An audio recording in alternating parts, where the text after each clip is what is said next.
a land where the sound of bombs has long replaced the laughter of children, another ceasefire was declared. Once again, the world sighed in relief, thinking that perhaps this time, the guns would stay silent. But peace in Gaza has always been a fragile dream, a promise written on sand, washed away by the next wave of violence. As smoke rises again after the ceasefire, one question echoes across the conscience of humanity. Why does the world stay silent? Every conflict tells a story, not only of politics and territory, but of ordinary people caught in forces far greater than themselves. Gaza is home to millions, many of them children, who have known war more than peace. For them, every morning begins not with a plan for life, but a prayer for survival. Homes lie in ruins. Hospitals struggle under shortages. Schools once filled with laughter now echo with silence. In every direction there is pain, and yet life continues. People rebuild, because to live is itself an act of resistance.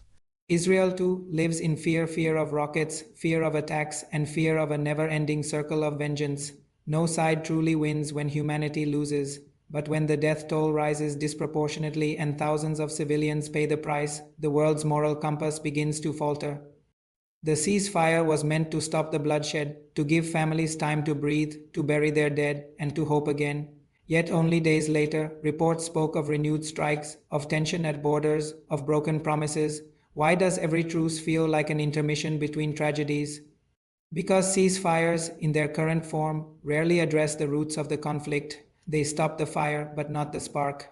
Beneath the silence lies a deeper wound, one that cannot heal through temporary deals. True peace requires justice, equality, and dignity, not only for one side, but for every human being trapped under the same sky. Here lies the great paradox of our age. The world's most powerful nations speak endlessly about peace. Yet their silence during suffering is deafening. The United States, the European Union, and rising powers like India all speak of human rights. Yet, when the innocent die under rubble, their statements become soft, their diplomacy cautious. The world has seen this before. Leaders promising neutrality while their alliances shape the outcome. When weapons flow in one direction and sympathy flows selectively, the idea of justice becomes hollow. Superpowers justify their silence as strategic balance. But can morality be strategic? Can the suffering of one people be ignored for the comfort of another alliance? The answer defines not just geopolitics, it defines our humanity. In an age of information, perception often replaces truth. The same event, the same tragedy, is told differently depending on who speaks. When rockets fly from Gaza, the world reacts instantly. But when entire neighborhoods are flattened in response, the headlines soften. Words like retaliation, security, or defense replace attack. The global media has the power to awaken empathy, but sometimes it chooses silence or selective storytelling. This imbalance shapes global opinion and numbs the moral reaction of the world. The question then is not whether the world knows, but whether it chooses to care. Step away from politics for a moment and look at Gaza through the eyes of a mother. She doesn't see borders, she sees her children trembling at the sound of explosions. She doesn't debate history, she counts the hours of electricity, the bottles of clean water left for her family. Humanitarian aid organizations continue their efforts, but the needs are far greater than what the world sends. Every destroyed home, every displaced family, and every wounded child becomes another scar on humanity's conscience. War has no true winners, only survivors.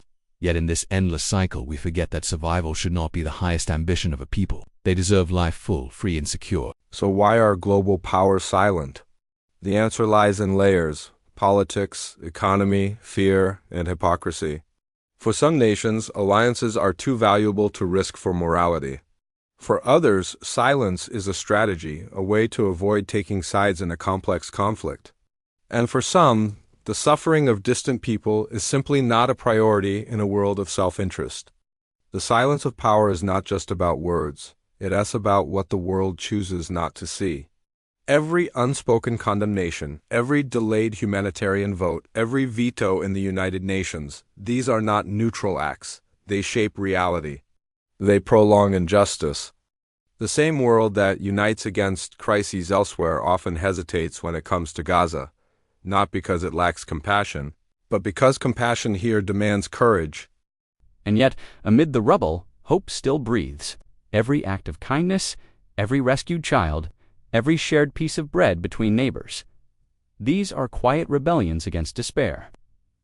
Humanity's greatest strength has always been its ability to rise again, to rebuild even after the darkest nights.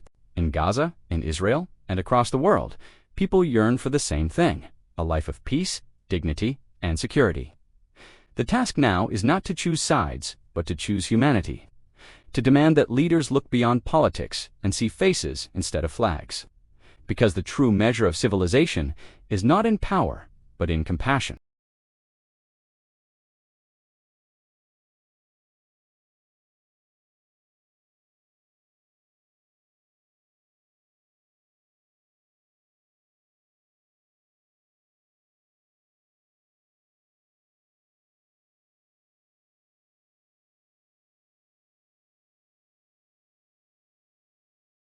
Each time violence returns, humanity is tested again. And each time, the response of world powers writes a new chapter, not of leadership, but of silence.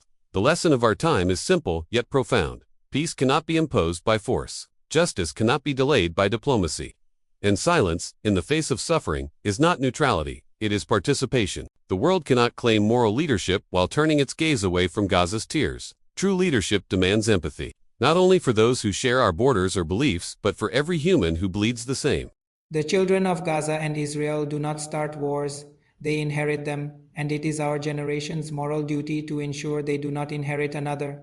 The ceasefire may falter, the politics may fail, but humanity, if awakened, can still prevail.